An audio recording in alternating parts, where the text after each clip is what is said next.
এজিদের গুপ্তচরের অনুসন্ধান যথার্থ। তোগান ও তুর্কীয় ভূপতিদ্বয় সসৈন্যে মোহাম্মদ হানিফার সাহায্যে মদিনাভিমুখে যাইতেছেন এবং দিনমণি অস্তাচলে গমন করায় গমনে ক্ষান্ত দিয়া বিশ্রাম সুখ অনুভব করিতেছেন। প্রহরীগণ ধনুহস্তে শিবির রক্ষার্থে দণ্ডায়মান। শিবিরের চতুর্দিকে আলোকমালা সজ্জিত। ভূপতিগণ স্ব নিরূপিত স্থানে অবস্থিত। শিবির মধ্যে বিশ্রাম, আয়োজন, রন্ধন, কথোপকথন, স্বদেশ বিদেশের প্রভেদ, জলবায়ুর গুণাগুণ, দ্রব্যাদির মূল্য, আচার ব্যবহারের আলোচনা, নানা প্রকার কথা এবং আলাপের স্রোত চলিতেছে। ওদিকে সীমার সসৈন্যে মহাবেগে আসিতেছে। সীমারের মনে আশা অনেক। হোসেনের মস্তক দামেস্কে আনিয়া পুরস্কার পাইয়াছে, আবার এই বৃহৎ কার্যে কৃতকার্য হইতে পারিলে বিশেষ পুরস্কার লাভ করিবে। ক্রমে মানমর্যাদার বৃদ্ধির সহিত পদবৃদ্ধির নিতান্তই সম্ভাবনা। যদি বিপক্ষ দলের সহিত দেখা হয় তবে প্রকাশ্যভাবে যুদ্ধ করিবে কি নিশাচর নরপিশাচের ন্যায় গুপ্তভাবে আক্রমণ করিবে, এ চিন্তাও অন্তরে উদয় হইয়াছে। কি করিবে? আজ মহারাজ এজিদের সৈন্যধ্যক্ষ পরিচয় দণ্ডায়মান হইবে কি দস্যু নামে জগৎ কাঁপাইবে, এ পর্যন্ত মীমাংসা করিতে পারে নাই। যাইতে যাইতে আগন্তুক রাজগণের শিবির বহির্দ্বারস্থ আলোকমালা দেখিতে পাইল। স্থায়ী গৃহ নহে, চিরস্থায়ী রাজপুরী নহে, নিশোপযোগী বস্ত্রবাস মাত্র। তাহারই সম্মুখস্থ আলোকমালার পারিপাট্য দেখিয়া সীমার আশ্চর্যান্বিত হইল। যতই অগ্রসর হইতে লাগিল ততই নয়নের তৃপ্তিবোধ হইতে লাগিল। শিবিরের চতুর্পার্শ্বেই প্রহরী হস্তে তীরধনু। বিশেষ সতর্কতার সহিত প্রহরীরা আপন আপন কার্য করিতেছে। সাবধানের মার নাই। সীমারের পথ প্রদর্শক গুপ্তচরদিগের হস্তস্থিত দীপশিখা শিবির রক্ষীদিগের চক্ষে পড়িবা মাত্র তাহারা পরস্পর কি কথা বলিয়া সরাসনে বাণ যোজনা করিল। সীমার দলের দক্ষিণ ও বাম পার্শ্ব দিয়া সমযোগে দুইটি স্বর বজ্র শব্দে চলিয়া গেল। পাষাণ হৃদয় সীমারের অঙ্গ শিহরিয়া হৃদয় কাঁপিয়া উঠিল। ক্রমেই সুতীক্ষ্ণ বাণ উপর্যুপরি সীমার সৈন্য মধ্যে আসিয়া পড়িতে লাগিল। শিবির মধ্যে সংবাদ রটিয়া গেল যে দস্যু দল অগ্নি জ্বালিয়া শিবির লুণ্ঠন করিতে আসিতেছে। তাহাদের যে প্রকার গতি দেখিতেছি, অল্প সময়ের মধ্যে শিবির আক্রমণ করিবে। সকলেই অস্ত্রশস্ত্রে প্রস্তুত হইলেন। তাহাদের জ্বালিত আলোকাভায় অস্ত্রের চাকচিক্য, অশ্বের অবয়ব, সৈন্যের সজ্জিত বেশ সকলেই দেখিতে লাগিলেন, কিন্তু তমময়ী নিশার প্রতিবন্ধকতায় নিশ্চয় রূপে নির্ণয় করিতে পারিলেন না দস্যু কি রাজসৈন্য। গুপ্ত সন্ধানীরা সন্ধান করিয়া কিছু স্থির করিতে পারিল না। মহাসংকট। সীমারের দুইটি চিন্তার একটি নিষ্ফল হইল। দস্যুভাবে আক্রমণ করিতে আর সাহস হইল না। প্রকাশ্যভাবে আক্রমণ করিবে স্থির করিয়া রণবাদ্য বাজাইতে আরম্ভ করিল। আর সন্দেহ কি? আগন্তুক সৈন্যদল জনৈক দূত পাঠাইয়া তত্ত্ব জিজ্ঞাসুর অভিমত হইতে কাহারো কাহারো অমত হইল। তাহারা বলিলেন, এই দল প্রথমে দস্যুভাবে, শেষে প্রকাশ্য রণবাদ্য বাজাইয়া আসিয়াছে, ইহাদিগকে বিশ্বাস নাই। সমর পদ্ধতি চিরপ্রচলিত বিধি, এ আগন্তুক শত্রুর নিকট আশা করা যাইতে পারে না। এই দলের অধিনায়ক খ্যাতনামা বীর হইলেও এইক্ষণে তিনিও নিতান্ত নীচ প্রবৃত্তির পরিচয় দিয়াছেন। অতএব কখনোই উহার নিকট দূত পাঠানো কর্তব্য নহে। শিবিরস্থ প্রায় সকল লোকই দেখিলেন যে আগন্তুক দল ক্রমে 3 দলে বিভক্ত হইয়া দক্ষিণ ও বামে 2 দল চলিয়া গেলে একদল স্থিরভাবে যথাস্থানে দণ্ডায়মান রহিল। নিশীথ সময়ে যুদ্ধ কি ভয়ঙ্কর! শিবিরস্থ মন্ত্রীদল মন্ত্রণায় বসিলেন।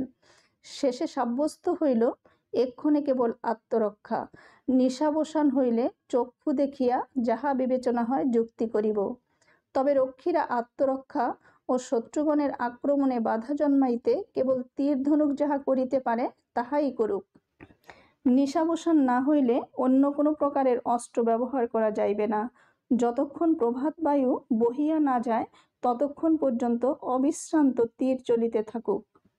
ইহারা কে, কেন আমাদের সহিত যুদ্ধ করিতে আসিল, তাহার এ পর্যন্ত কোনো সন্ধান পাওয়া যায় নাই। সন্ধান না লইয়া, শত্রুবল না বুঝিয়া আক্রমণ বৃথা। অনিষ্ঠিত অপরিচিত আগন্তুক শত্রুর সহিত হঠাৎ যুদ্ধ করা শ্রেয়স্কর নহে।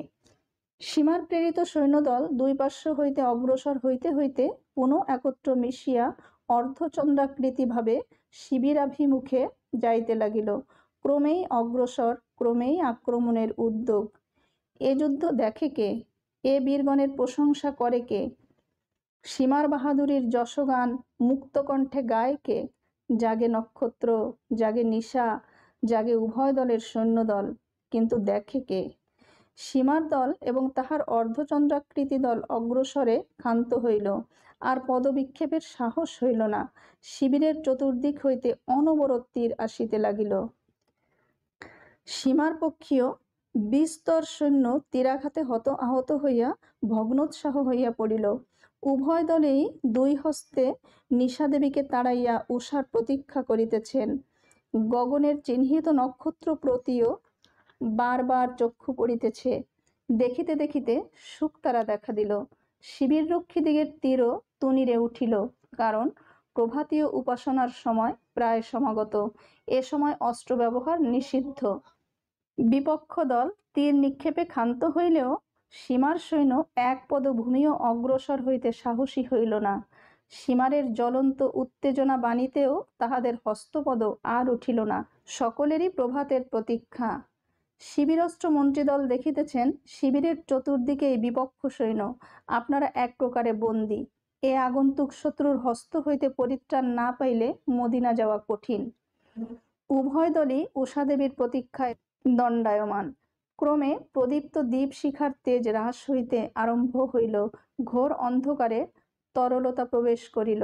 দেখিতে দেখিতে প্রভাত বায়ুর সহিত ক্ষণস্থায়ী উষাদেবী ধবল বসনে ঘোমটা টানিয়া পূর্ব দিক হইতে রজনী দেবীকে সরাইয়া সরাইয়া দিনমণির আগমন পথ পরিষ্কার করিয়া দিলেন।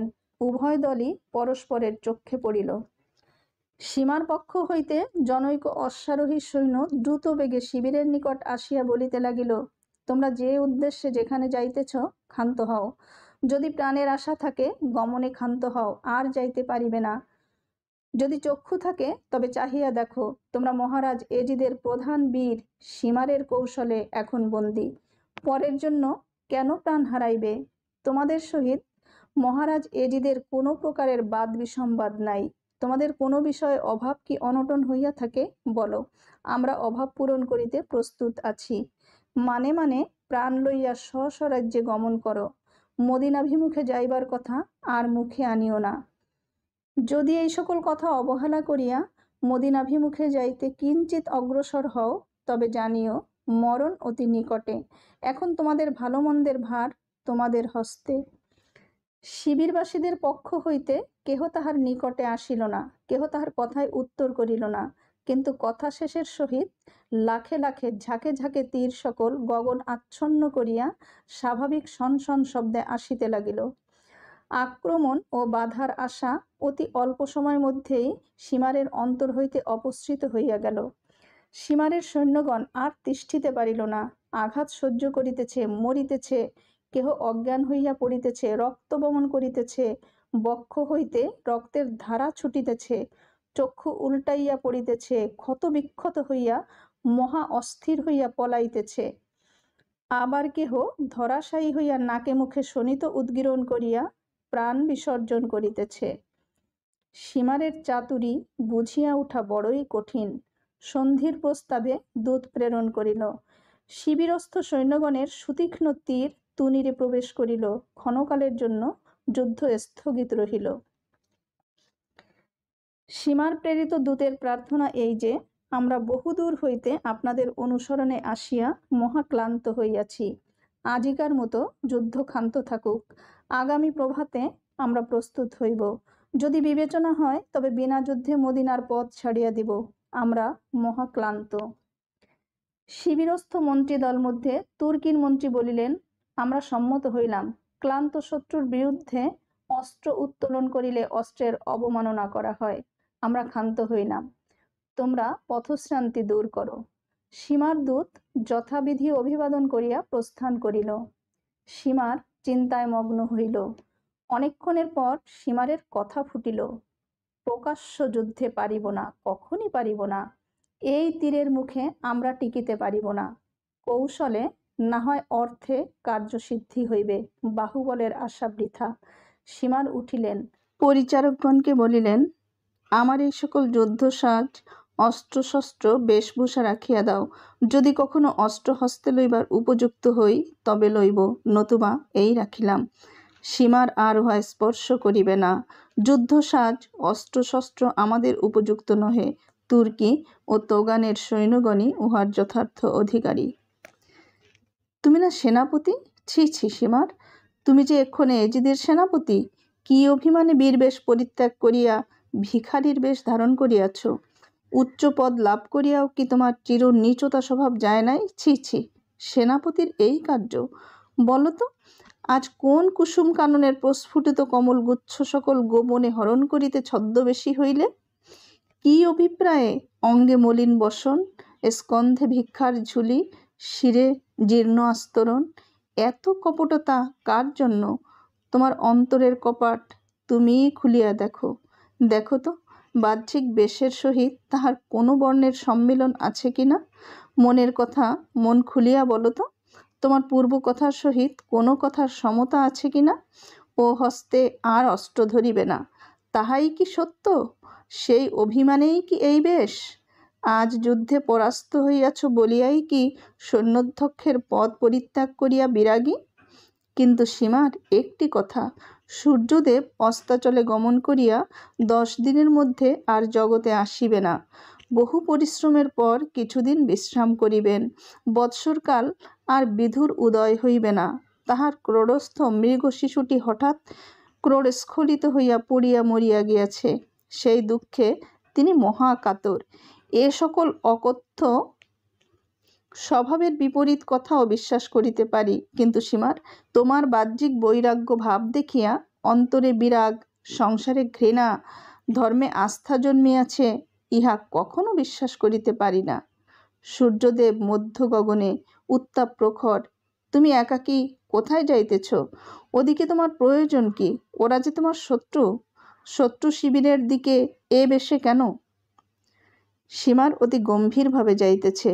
শিবিরের দ্বারে উপস্থিত হইলেই প্রহরীগণ বলিল, কোনো প্রাণীর প্রবেশের অনুমতি নাই, তফাৎ। সে দ্বার হইতে বিফল মনোরথ হইয়া অন্য দ্বারে উপস্থিত, সেখানেও এই কথা। তৃতীয় দ্বারে উপস্থিত হইলে প্রহরীগণ কর্কশ বাক্যে বিশেষ অপমানের সহিত তাড়াইয়া দিল।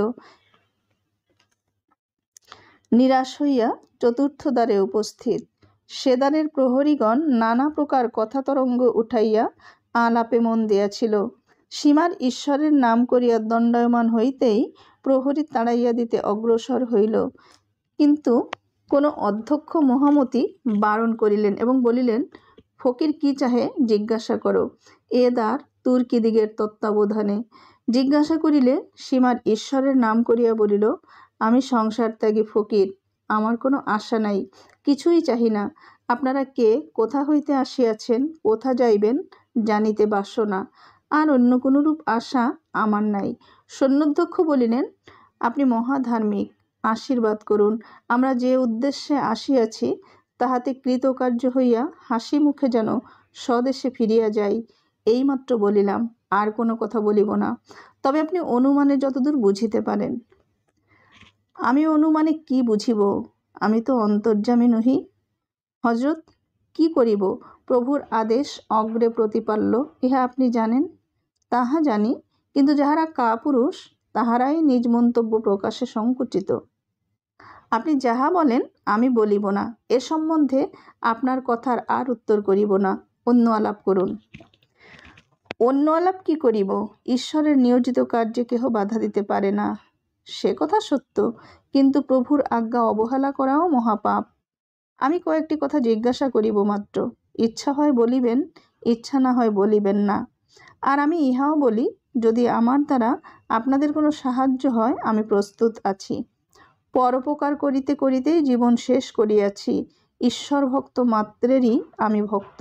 সামান্য উপকার করিতে পারিলেও কিঞ্চিৎ সুখী হইব।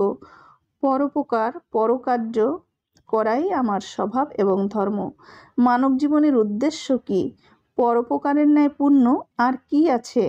ভাবিতে পারেন আমি পথের ভিখারি, এক মুষ্টি অন্নের জন্য সর্বদা লালায়িত, কিন্তু সে ভাব অজ্ঞ লোকের হৃদয়ে উদয় হওয়াই সম্ভব। আপনার ন্যায় মহান হৃদয়ে কি সে ভাবের আবির্ভাব হইতে পারে? তবে আপনি কিছু বলিবেন, আমার দ্বারাও কিছু বলাইবেন।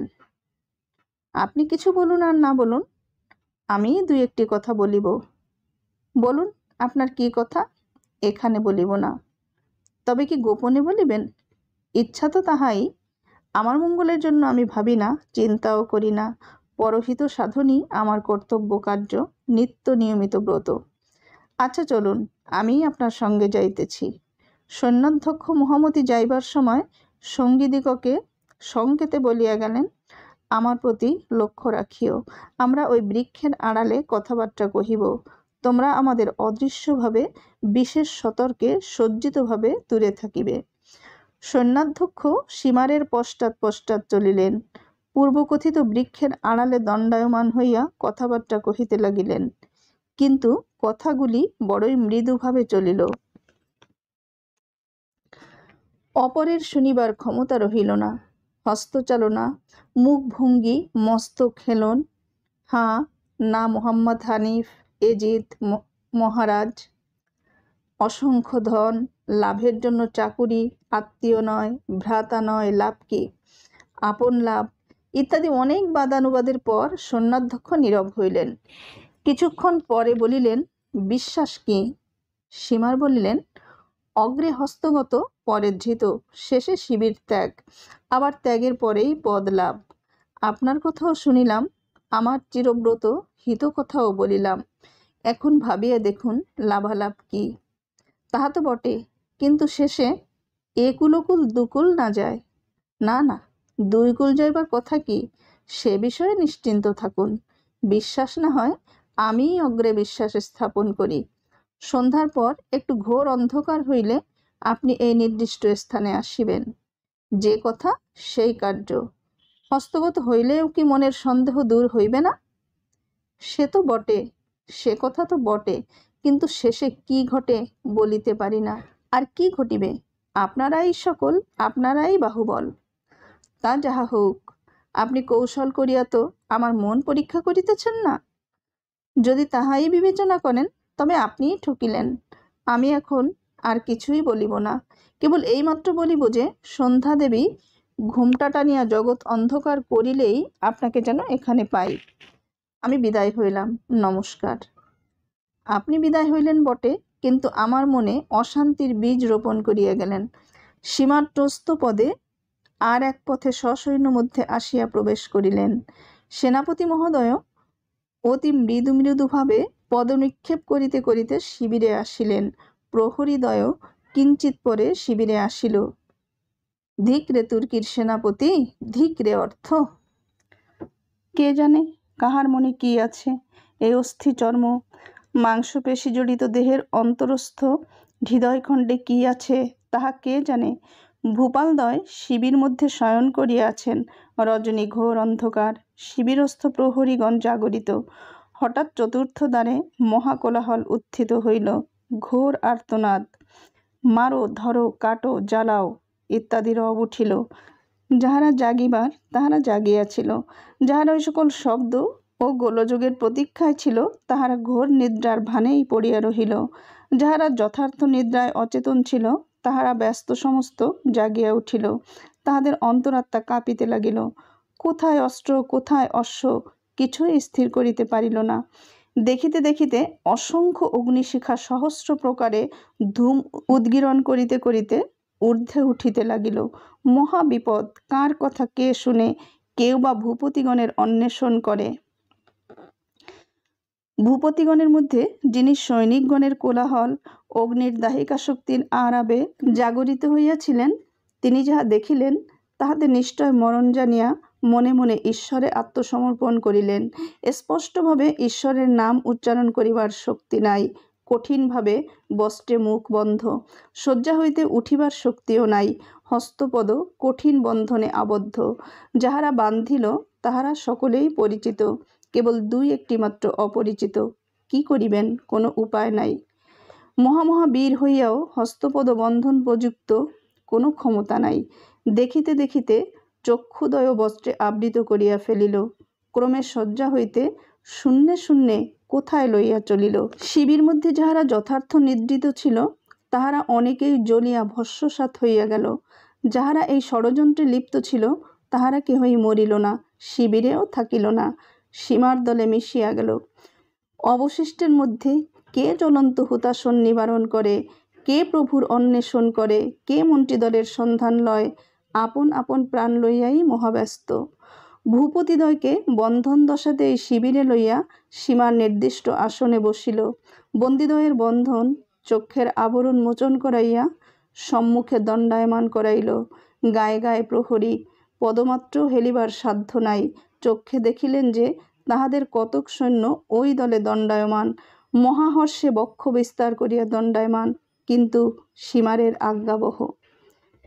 সীমার বলিল, আপনারা মহারাজ এজিদের বিরুদ্ধে হানিফার সাহায্যে মদিনায় যাইতেছেন, সেই অপরাধে অপরাধী এবং আমার হস্তে বন্দী।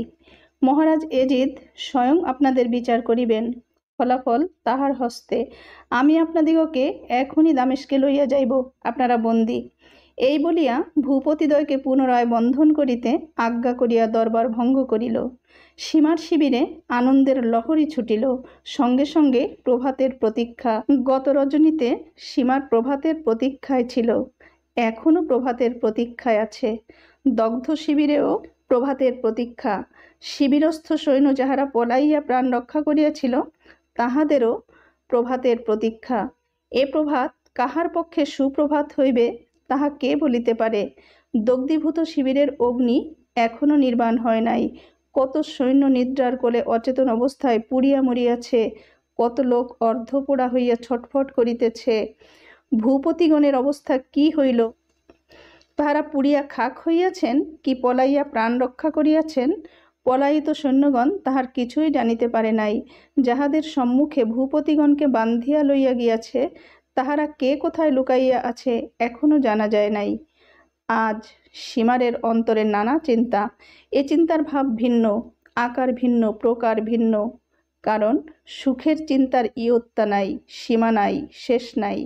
যে কার্যভার মস্তকে গ্রহণ করিয়া দামেস্ক হইতে যাত্রা করিয়াছিল সর্বতোভাবেই তাহাতে কৃতকার্য হইয়াছে। মনে আনন্দের তুফান উঠিয়াছে, তরঙ্গের উপর তরঙ্গ উঠিয়া মহাগোলযোগ করিতেছে। ধন লাভ, মর্যাদা বৃদ্ধি, কি পদবৃদ্ধি, কি হইবে, কি চাহিবে, কি গ্রহণ করিবে, তাহার কিছুই স্থির করিতে পারিতেছে না। রজনী প্রভাত হইল, জগৎ জাগিল। প্রথমে পক্ষীকুল, শেষে মানবগণ। বিশ্বরঞ্জন বিশ্বপতির নাম মুখে করিয়া জাগিয়া উঠিল। পূর্ব গগনে রবিদেব আরক্তিম লোচনে দেখা দিলেন। গত দিবাবসানে যে কারণে মলিন মুখ হইয়া অস্তাচলে মুখ ঢাকিয়াছিলেন, আজ যেন সে ভাব নাই। ঘোর লোহিত, অসীম তেজ দেখিতে দেখিতে সেই প্রখর কিরণ বিকীর্ণ করিয়া ক্রমেই অগ্রসর হইতে লাগিলেন। সীমার দামেস্ক যাত্রার আয়োজনে ব্যস্ত। সৈন্যগণ সাজিতেছে, অশ্ব সকল সজ্জিত হইয়া আরোহীর অপেক্ষায় রহিয়াছে। বাজনার রোল ক্রমেই বাড়িতেছে। বিজয় নিশান উচ্চ শ্রেণীতে ঊর্ধ্বে উঠিয়া ক্রীড়া করিতেছে। এমন সময় যেন রবিদেবের প্রজ্বলিত অগ্নিমূর্তির সহিত পূর্ব দিকে প্রায় লক্ষাধিক দেবমূর্তির সশস্ত্র আবির্ভাব। কি দৃশ্য, কি চমৎকার বেশ! স্বর্ণরজত নির্মিত দণ্ডে কারুকার্য খচিত পতাকা, অশ্বপদবিক্ষেপের শ্রী বা কি মনোহর! অস্ত্রের চাকচিক্য আরও মনোহর। সূর্য তেজে অতি চমৎকার দৃশ্য ধারণ করিয়াছে। সীমার আশ্চর্যান্বিত হইল। পতাকার চিহ্ন দেখিতে দেখিতে তাহার বদনে বিষাদ কালিমা রেখার শত শত চিহ্ন বসিয়া গেল। অঙ্গ শিহরিয়া উঠিল, হৃদয় কাঁপিতে লাগিল। চঞ্চল অক্ষী স্থির হইল। মুখে বলিল, এ কার সৈন্য?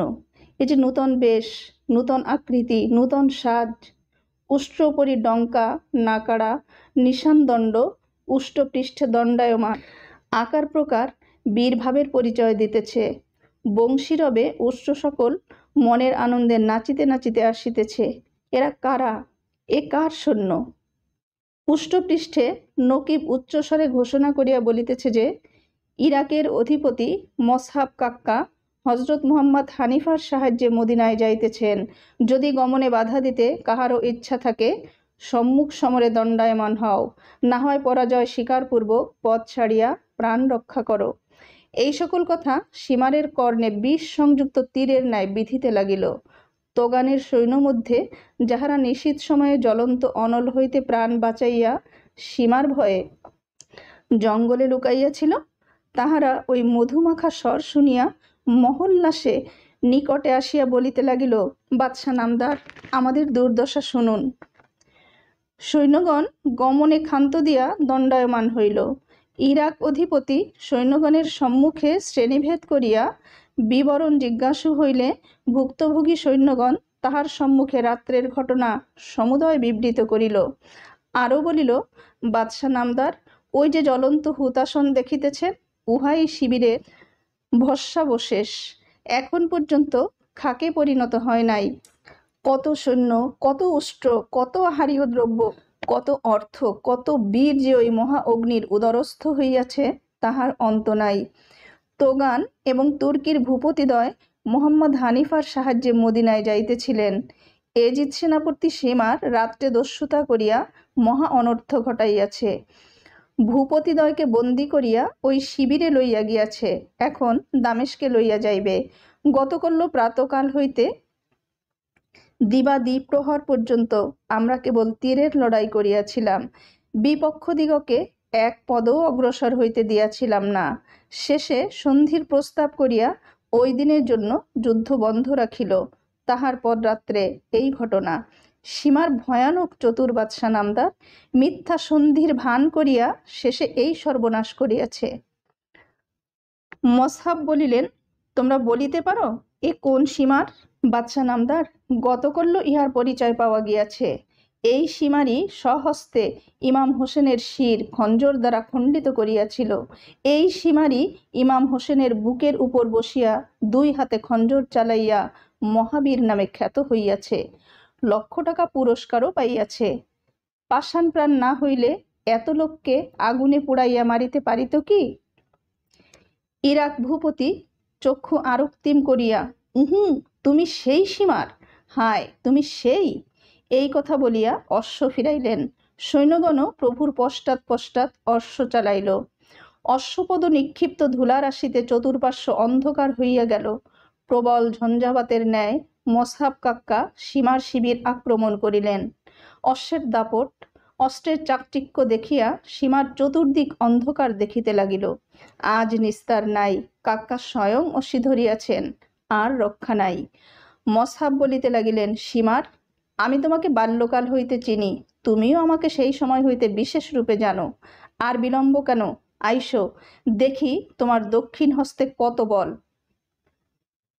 ক্রোধে অধীর হইয়া বলিল, আয় পামর, দেখি তোর খঞ্জরের কত তেজ। সীমার মসহাব কাকার বল বিক্রম পূর্ব হইতেই অবগত ছিল। তাহার সহিত সম্মুখ সমরাসা দূরে থাকুক, ভয়ে কাঁপিতে লাগিল। কি বলিবে, কাহাকে কি আজ্ঞা করিবে, কিছুই স্থির করিতে পারিল না। মসহাব কাক্কা সৈন্যগণকে বলিলেন, সেই সীমার, এই সেই সীমার, ইহার মস্তক দেহ বিচ্ছিন্ন করিতে আমার জীবনপণ। এ সেই পাপিষ্ঠ, এ সেই নরাধম সীমার। আইসো, আমার সঙ্গে আইসো। বিষম বিক্রমে চতুর্দিক হইতে পামরের শিবির আক্রমণ করি। কাক্কা অশ্বে কষাঘাত করিতেই অশ্বারোহী সৈন্যগণ ঘোর নিনাদে সিংহ বিক্রমে সীমার শিবিরও পরিযাইয়া পড়িল।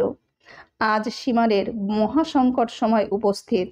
আত্মরক্ষার অনেক উপায় উদ্ভাবন করিল, কিন্তু কিছুতেই কিছু হইল না, কিছুই কার্যে আসিল না। পরাভব শিকারের চিহ্ন দেখাইল, কোনো ফল হইল না। কাক্কা সেদিকে দৃকপাতও করিলেন না, কেবল মুখে বলিলেন, সীমার, তোর সঙ্গে যুদ্ধের রীতি কি? তোর সঙ্গে সন্ধি কি? তুই কোথায়? শীঘ্র আসিয়া আমার তরবারের নিচে স্কন্ধ পাতিয়া দে। তোকে পাইলেই আমি যুদ্ধে ক্ষান্ত হই, তোর সৈন্যগণের প্রাণ বধ হইতে বিরত হই। তুই কেন গোপনভাবে আছিস? তুই নিশ্চয়ই জানিস আজ তোর নিস্তার নাই। এই অশ্বচক্র মধ্যে তোর প্রাণ, তোর সৈন্য সামন্ত সকলের প্রাণ বাধা রহিয়াছে। একটি প্রাণীও এ চক্র ভেদ করিয়া যাইতে পারিবে না। নিশ্চয় জানিস তোদের সকলের জীবন আমাদের তরবারির তেজের উপর নির্ভর করিতেছে। তুই সেই সীমার, আবার আজকাল মহাবীর সীমার নামে পরিচিত। শুনিলাম তুই নাকি এজিদের সেনাপতি? তোর আত্মগোপন কি শোভা পায়? ছি ছি, সেনাপতির নাম ডুবাইলি, মহাবীর নামে কলঙ্ক রটাইলি, তোর অধীনস্থ সৈন্যগণের নিকট অপদস্থ হইলি, ভীরু কাপুরুষের পরিচয় প্রদান করিলি, নিজেও মজিলি, অপরকেও মজাইলি। তোর শুভ্র নিশানে ভুলিব না, তুই গতকল্য যাহা করিয়াছিস তাহাতে সন্ধির প্রস্তাব আর কর্ণে করিব না, তোর কোনো প্রার্থনাই গ্রাহ্য করিব না।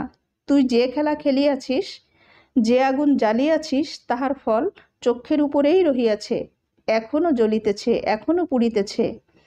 তুই অনেক প্রকারের খেলা খেলিয়াছিস, কি ধূর্ত! পরকালের পথও একেবারে নিষ্কণ্টক করিয়া রাখিয়াছিস।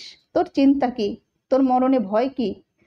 তোগান, তুর্কি ভূপতিদ্বয়ের যে দশা ঘটিয়াছে, ইহা তাহাদের ভ্রম নহে।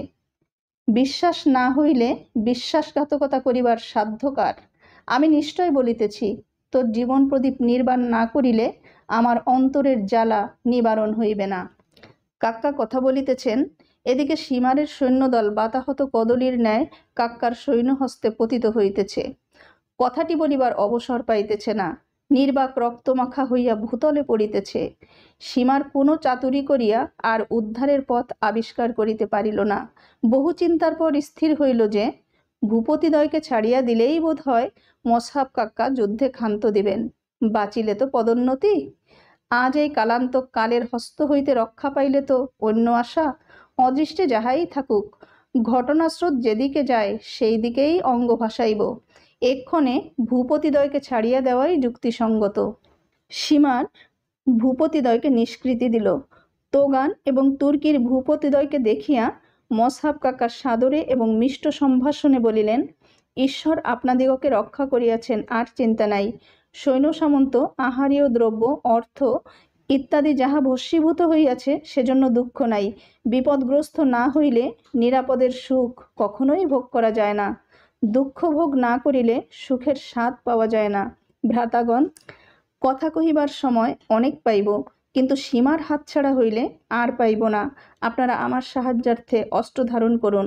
ওই অশ্ব সজ্জিত আছে, অস্ত্রের অভাব নাই। যে অস্ত্র লইতে ইচ্ছা করেন, রক্ষীকে আদেশ করিলেই সে তাহা যোগাইবে। বিলম্বের সময় নহে। শীঘ্র সজ্জিত হইয়া আমায় সাহায্য করুন। যুদ্ধে ব্যাপৃত হউন। দেখি সীমার যায় কোথা।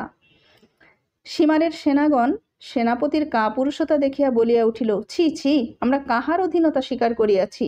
এমন ভীরু স্বভাব নিচ মনার আজ্ঞাবহ হইয়া সমরসাজে আসিয়াছি, ছি ছি। এমন সেনাপতি তো কখনো দেখি নাই। বিনা যুদ্ধে সৈন্য ক্ষয় করিতেছে, কি কাপুরুষ! যুদ্ধ করিবার আজ্ঞাও মুখ হইতে বহির্গত হইতেছে না, ছি ছি। এমন যোদ্ধা তো জগতে দেখি নাই। ধিক আমাদিগকে! এমন ভীরু স্বভাব সেনাপতির অধীনে আর থাকিব না। চলো ভ্রাতাগণ, চলো, ওই বীর কেশরীর আজ্ঞাবহ হইয়া প্রাণ রক্ষা করি। যদি বলো আমাদিগকে তাহারা বিশ্বাস করিবে না, বিশ্বাস না করুক, আগে পাছে উহাদের হাতেই মরণ, নিশ্চয়ই মরণ। চলো, ওই মহাবীর মসহাব কাক্কার পদানত হই, অদৃষ্টে যাহা থাকে হইবে। সীমার সৈন্যগণ জয় মুহাম্মদ হানিফা, জয় মুহাম্মদ হানিফা মুখে উচ্চারণ করিয়া বিপক্ষ দল সম্মুখে দণ্ডায়মান হইল এবং তরবারি আদি সমুদয় অস্ত্র তাহাদের সম্মুখে রাখিয়া দিয়া আত্মসমর্পণ করিল। মহাবীর মসহাব তাহাদিগকে অভয়দানে আশ্বস্ত করিয়া সাদরে গ্রহণ করিলেন, কিন্তু অস্ত্র লইতে দিলেন না। সীমার অর্থলোভ দেখাইয়া, পদোন্নতি আশা দিয়া, অর্থে বশীভূত করিয়া যে সকল সৈন্য ও সৈন্যাধ্যক্ষকে নিজ শিবিরে আনাইয়াছিল, তাহারা বলিতে লাগিল, আমরা যে ব্যবহার করিয়াছি, সীমারের কুহকে পড়িয়া যে কুকাণ্ড করিয়াছি, ইহার প্রতিফল অবশ্যই পাইতে হইবে। কি ভ্রমে পড়িয়া এই কুকার্যে যোগ দিয়াছিলাম, এ পাপের প্রায়শ্চিত্ত না হইয়া যায় না, হওয়াই উচিত। কিন্তু এখন কথা এই যে, সেনাপতি মহাশয় নিজ সৈন্যদিগকে স্ববশে রাখিতে যখন অক্ষম, আমাদের দশা কি হইবে? অতি অল্প সময়ের মধ্যেই আমরা কাক্কার হস্তে ধরা পড়িব। কোনো দিক হইতেই আর জীবনের আশা নাই। এ অবস্থায় আর বিলম্ব করা উচিত নহে। কোনো দিক হইতেই আমাদের জীবনের আশা নাই। আর বিলম্ব করিব না ভাই সকল। যত সত্বর হয় মহাবীর মসহাব কাক্কার হস্তে আত্মসমর্পণ করিব, কিন্তু সেনাপতি মহাশয়কে রাখিয়া যাইব না। শেষে ভবিতব্যে যাহা থাকে হইবে, আমরাই বিখ্যাত যোদ্ধা। আমাদের এ কলঙ্ক কালিমা রেখা জগতে চিরকাল সমভাবে আঁকা থাকিবে। মনে হইলেই বলিবে, তুর্কি সৈন্যের সৈন্যাধ্যক্ষ অর্থলোভে বিশ্বাসঘাতকতার কার্য করিয়া সর্বনাশ করিয়াছে। ভাই সকল, তাহাতেই বলি, কথার শেষে আর একটি কথা সংলগ্ন করিয়া রাখিয়া যাই। সীমার সীমার সীমার সীমার শিবির মধ্য হইতে ঘোর রবে জয় ইরাক অধিপতি, জয় মুহাম্মদ হানিফা রব হইতে লাগিল। মুহূর্ত মধ্যে সীমারের হস্তপদ বন্ধন করিয়া রণপ্রাঙ্গণে মসহাব কাক্কার সম্মুখে রাখিয়া করজোড়ে বলিতে লাগিল, আমরা অপরাধী, দণ্ডবিধান করুন বাদশাহ নামদার। সেনাপতি মহাশয়কে বাঁধিয়া আনিয়াছি, গ্রহণ করুন। মসহাব কাক্কা প্রথমে সীমারের চাতুরি মনে করিয়া দ্রুত হস্তে অসিচালনে প্রবৃত্ত হইয়াছিলেন। পরে আমূল বৃত্তান্ত শুনিয়া বলিলেন, সৈন্যগণ, তোমরাই বাহাদুর, তোমরাই সীমারের রক্ষক, তোমরাই সীমারকে বন্দীভাবে লইয়া আমার সহিত মদিনায় চলো। মুহাম্মদ হানিফার সম্মুখে তোমাদের এবং সীমারের বিচার হইবে। এদিকে কাক্কা সৈন্যগণকে গোপনে আজ্ঞা করিলেন, বিদ্রোহী সৈন্য ও সীমারকে কৌশলে মদিনায় লইতে হইবে, সাবধান, উহাদের একটি প্রাণীও যেন হাতছাড়া না হয়। বিশেষ সীমার বড় ধূর্ত। এই আদেশ করিয়া মসহাব কাক্কা মদিনাভিমুখে যাত্রা করিলেন। জগদীশ, তোমার মহিমার অন্ত নাই। কাল কি করিলে, আবার রাত্রে কি ঘটাইলে, প্রভাতেই বা কি দেখাইলে, আবার এখনই বা কি কৌশল খাটাইয়া কি খেলা খেলাইলে। ধন্য তোমার মহিমা, ধন্য তোমার কারিগরি। যে ফণির দ্বারা দংশন করাইলে সেই বিষধর ফণির বিষই ঔষধ করিয়া নির্বিষ করিয়া দিলে। ধন্য তোমার মহিমা, ধন্য তোমার লীলা। যাও সীমার, মদিনায় যাও, তোমার বাক্য সফল। আর ও হাতে লৌহ অস্ত্র ধরিতে হইবে না। যাও, মদিনায় যাও। মদিনায় গিয়া তোমার কৃতকার্যের ফল ভোগ করো। সেখানে অনেক দেখিবে, সে প্রান্তরে অনেক দেখিতে পাইবে। তোমার প্রাণ প্রতিমা প্রিয় সখা ওতবে অলিদকে দেখিতে পাইবে। অশ্ব, শিবির, অস্ত্র, যুদ্ধ, যোদ্ধা, সমরাঙ্গন সকলে দেখিতে পাইবে। কিন্তু তুমি পরহস্তে থাকিবে সীমার। একবার মনে করিও সীমার, ফোরাত কুলের ঘটনা একবার মনে করিও, আজরের কথা মনে করিও। তুমি জগৎ কাঁদাইয়াছ। বন, উপবন, পর্বত, গিরি, গুহা, গগন, নক্ষত্র, চন্দ্র, সূর্য, বায়ু ভেদ করিয়া চতুর্দিক হইতে যে হৃদয় বিদারক শব্দ উত্তোলন করাইয়াছ, সে কথাটাও একবার মনে করিও। এই সেদিনের কথা, হাতে হাতেই এই ফল। ইহাতে আর আশা কি? এ নশ্বর জীবনে, এ অস্থায়ী জগতে আর আশা কি? সীমার, প্রাতে তোমার মনে যে ভাবনা ছিল, এইক্ষণে তাহার কি কিছু আছে? বলো তো, মানুষের সাধ্য কি? বাহুবল, অর্থবল লইয়া মূর্খেরাই দর্প করে। তুমি না দামেস্কের অভিমুখে মহাহর্ষে যাত্রা করিয়াছিলে? সুখ সময়ে সুযাত্রার চিহ্নস্বরূপ কত পতাকাই না উড়াইয়াছিলে, কত বাজনাই না বাজাইয়াছিলে। দেখো দেখি, মুহূর্ত মধ্যে কি ঘটিয়া গেল। ভবিষ্যৎ গর্ভে যে কি নিহিত আছে তাহা জানিবার কাহারও সাধ্য নাই। যাও সীমার, মদিনায় যাও, তোমার কৃতকার্যের ফল ভোগ করো।